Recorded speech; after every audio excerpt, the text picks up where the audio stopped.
Bonjour, je suis l'inspecteur des solides. Avez-vous vos papiers, s'il vous plaît?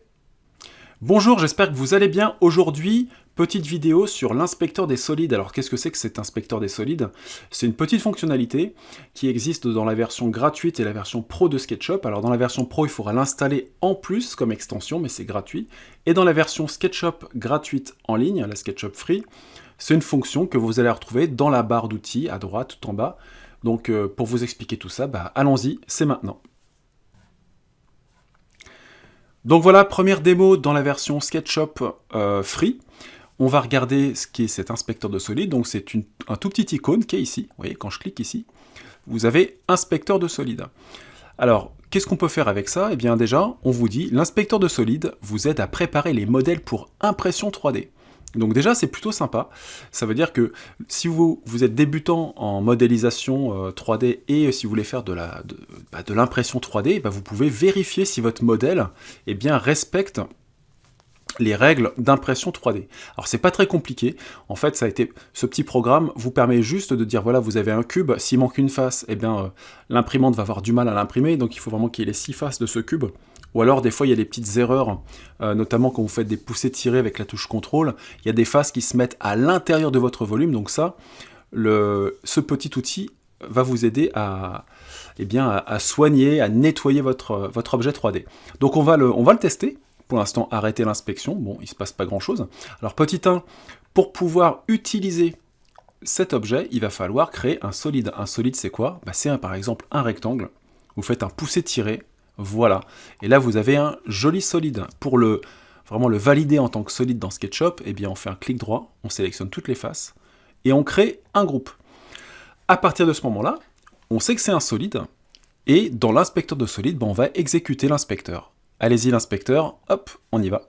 Et là il me dit, ah bonne nouvelle, vous êtes en règle, votre modèle est un solide.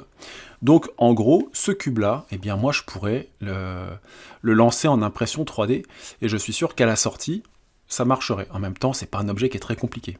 On va arrêter l'inspection, on va double-cliquer dans ce cube, et là on va supprimer une face. Hop, supprimer.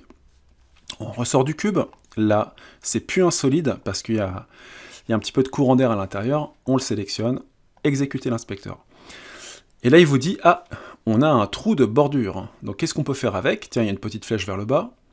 Un trou dans la géométrie qui partage au moins une de ses arêtes. Bon, on a compris, cet objet-là pose problème, peut-être pour l'impression. Donc ici, on regarde, on fait défiler la petite flèche à droite, et la caméra nous met bien en évidence le problème. On arrête l'inspection. Donc, pour corriger cette erreur, il n'y a pas 36 façons. On double-clique dans le cube, on reprend le crayon, et puis on repasse par-dessus, 2 points d'extrémité, flèche vers l'extérieur, et là, exécuter l'inspecteur. On sélectionne, bonne nouvelle, votre modèle est un solide. Alors, ça, c'est une première évidence, voilà, ça marche très très bien.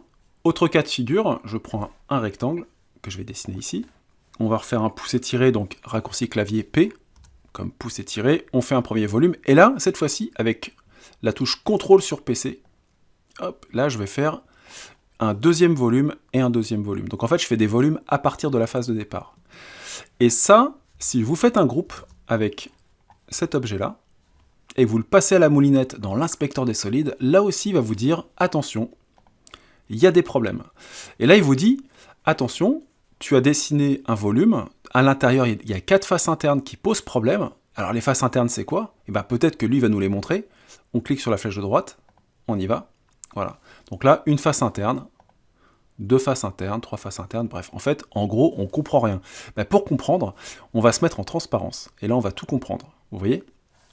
Ici, il vous met en rouge ce qu'est les faces internes. Si on fait défiler vers la droite, voilà, encore une face interne et encore une face interne.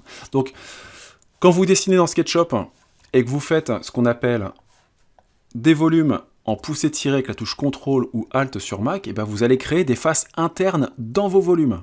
Il suffit de supprimer ici une surface sur le côté, vous voyez, là aussi. Donc là, à l'intérieur, j'ai une surface. Et ça, c'est non plus pas éligible pour faire de la modélisation 3D. Il faut que la boîte soit vide. Bon, on va regarder ce que nous propose notre ami SketchUp. On reclique dessus. On va réexécuter le rapport. Ah, problème. Et là, il nous dit corriger les erreurs. Donc ça, c'est plutôt sympa. On clique dessus. Et dans ce cas-là, On reclique sur transparence pour voir ce qui se passe. Et là, a priori, on n'a plus de face interne. Donc là, il me dit, bonne nouvelle, votre modèle est insolide. On va vérifier s'il a bien travaillé. Bon, on supprime une face, comme tout à l'heure. Voilà, celle-ci aussi.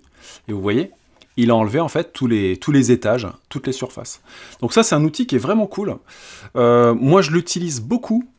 En tout cas, je l'utilise sur la version Pro avec la petite extension que je vais vous montrer après, pour mon plugin Artisan qui me permet de modéliser. En fait, c'est pareil, Artisan, il aime pas quand il y a des faces internes, il nous fait des trucs un peu bizarres. Donc ça, c'est plutôt cool. Allez, on passe maintenant dans la version SketchUp Pro 2023. Voilà. Et ici, si vous voulez utiliser cet inspecteur de solide parce que vous avez été conquis par la démonstration qu'on a fait juste avant, et bien ici, vous avez l'inspecteur des solides, ça se présente comme ça.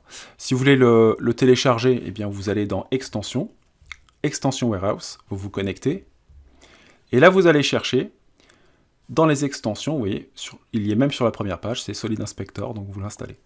Et là, ça fonctionne quasiment pareil, vous voyez que j'ai fait un volume qui peut poser problème, on va faire Inspector.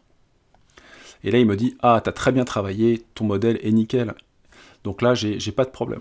En revanche, si je supprime mon objet, on refait la même chose que tout à l'heure. On fait un pouce-étiré avec la touche contrôle. Donc là, on va créer des faces internes, voilà, qui ne lui plaisent pas. Et là, il va nous le dire tout de suite. Attention, hop, Solid Inspector. Donc là, il y a 4 faces internes. Et là, en bas à droite, il y a « Corriger les erreurs ». On va tous les fixer, et voilà, et votre modèle est de nouveau nickel. Donc ça fonctionne exactement pareil, sauf que sur la gratuite, eh bien, c'est déjà préinstallé. Voilà, c'est terminé pour aujourd'hui, donc c'était l'inspecteur de solide. J'espère que cette formation... Voilà, c'est terminé pour aujourd'hui, c'était l'inspecteur des solides. J'espère que vous avez vu à peu près le fonctionnement, que vous allez pouvoir l'utiliser. Et puis, vous savez, la première fois, on a fait une petite démonstration sur SketchUp Free. Sachez que j'ai une formation SketchUp Free et aujourd'hui, eh bien, avec le code promo que vous allez avoir dans la description, vous avez moins 30% si vous voulez vous former à ce logiciel qui est gratuit et qui est très puissant. Voilà, je vous dis à très vite pour de nouvelles aventures sur SketchUp. Portez-vous bien et à la prochaine. Ciao!